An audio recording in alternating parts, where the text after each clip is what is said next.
মেকআপের একটা ডিফারেন্ট একটা মেকআপের কাজ আমার হয়েছে এই মুভিতে। এটা প্রস্থেটিক মেকআপ ছিল, যে মেকআপটা করতে 5 থেকে 6 ঘন্টা সময় লাগে। আর ওইটা করার পরে না আপনি কিছু খেতে পারবেন, না আপনি কোনো পানি পান করতে পারবেন, না আপনি কোনো ওয়াশরুমে যেতে পারবেন যতক্ষণ পর্যন্ত না আপনার কাজটা শেষ হচ্ছে।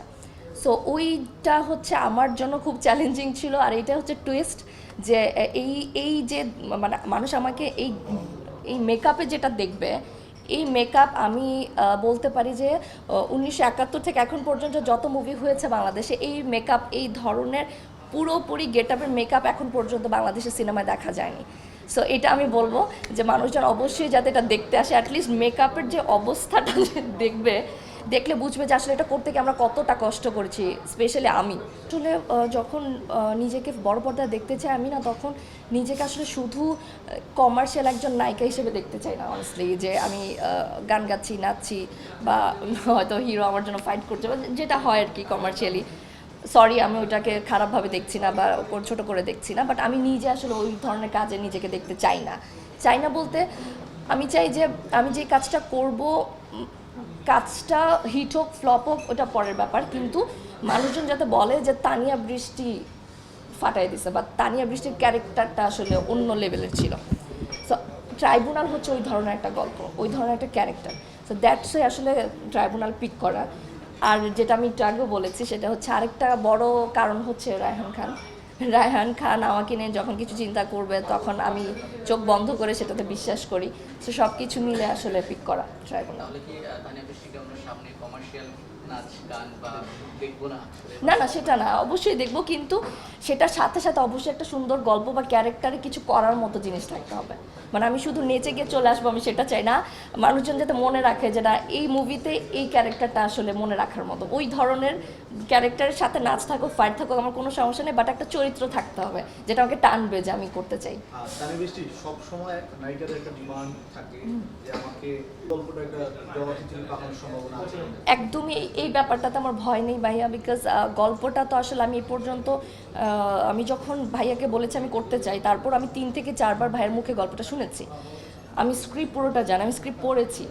সো আমি এত কিছু জানি A to Z, যে আমি জানি যে এটা জগা খিচুড়ি হওয়ার কোনো কারণই নাই। এটা এত স্মুথলি গিয়েছে, এত ক্লিয়ারলি দর্শক এটা দেখবে, আর সব কিছু এত সুন্দরভাবে রিলেট করতে পারবে, কানেক্ট করতে পারবে, যেটা আসলে গজা খিচুড়ি হওয়ার কিছু নয়। বিকজ আমাদের রায়হান খান যে ডিরেক্টর, উনি এই গল্প নিয়ে অনেক সুন্দরভাবে নিখুঁতভাবে রিসার্চ করেছেন, এই গল্পটা ওই সুন্দরভাবে লিখেছেন।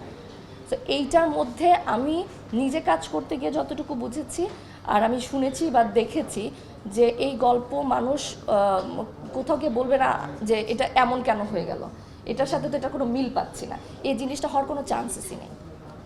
আমরা বিহাইন্ড দ্য সিনের অনেক গল্পই জানি না, যেটা 70% শেষ হয়েছে। এমন কিছু জানি যেটা নিয়ে বলবেন আপনাদের ডিরেক্টর আদর আজাদকে আমরা এখন পর্যন্ত, যদি আমি কোডানকে বলি, কোয়ালিটি কাজ এখনো পাইনি। ওকে, সেখানে বললেন যে হচ্ছে নতুন ভাবে আমরা দেখব। সে যখন আপনারা অ্যাক্টিং করছিলেন, তখন কি মনে হয়েছে যে না আসলে ওকে প্রপারলি কেউ ইউজ করতে পারেনি, এই জিনিসটা? আমার পার্সোনালি মনে হয়েছে, কারণ আমি তো আসলে দেখেছি আদরকে একদম প্রথম থেকে রিহার্সাল থেকে শুরু করে, মানে এমন হয়েছে যে তখন তো আমি 1-2টা নাটক করছিলাম, আমাকে রাহানবা বকতেছে যে তোর আজকে রিহার্সাল তুই আসতেছিস না কেন, কিন্তু আমি দেখেছি যে রাতের 2টা বাজুক, 11টা বাজুক, আর সকাল 10টা বাজুক, আজাদ অল টাইম রাহানবার সাথে ছিল। রিহার্সাল থেকে শুরু করে, ও শুধু ওরটা না, প্রত্যেকটা আর্টিস্টের রিহার্সালে ও ছিল, ও দেখেছে, ও মানে 100 কতবার যে ওর স্ক্রিপ্ট পড়েছে এ পর্যন্ত আমার কোনো আইডিয়া নেই। মানে ও রাতে 3টার সময় যদি মনে হয় যে ভাই এটা বুঝতেছিলাম এটা কী হতে পারে, আমি লিটারেলি জানি যে রাহান ভাইকে ফোন করে আজাদ কান্না পর্যন্ত করেছে যে ভাই এটাকে আমি পারবো। সো ওই জায়গা থেকে আমি দেখেছি যে আজাদ কতটা ডেডিকেটেড, কতটা পরিশ্রম দিয়েছে এই কাজটাতে। আর আমি নিজে যখন সেটে থেকে ওর কাজ দেখেছি, আমার মনে হয়েছে যে আসলে এটা ওর এই পর্যন্ত হওয়া সবচেয়ে বেস্ট অ্যাক্টিংয়ের দিক দিয়ে কাজ হবে।